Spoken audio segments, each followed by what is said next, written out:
مسئله دوم رژیم صهیونیستی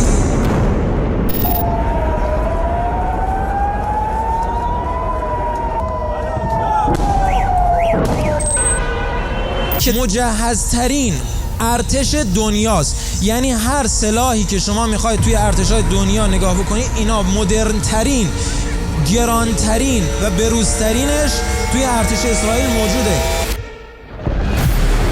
این ارتش اسرائیل چند وقته، همین کمتر از یه هفته، توی خان یونس غزه یک عملیاتی انجام میده، برمیگرده.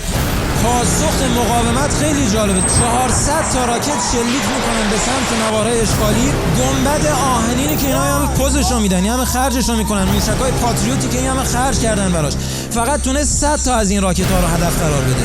300 تا دیگه خورد به هدف هم خورد و جاهایی هم که هدفگیری شده بود خورد. این بود این قدرت، این هیبت. چی شد؟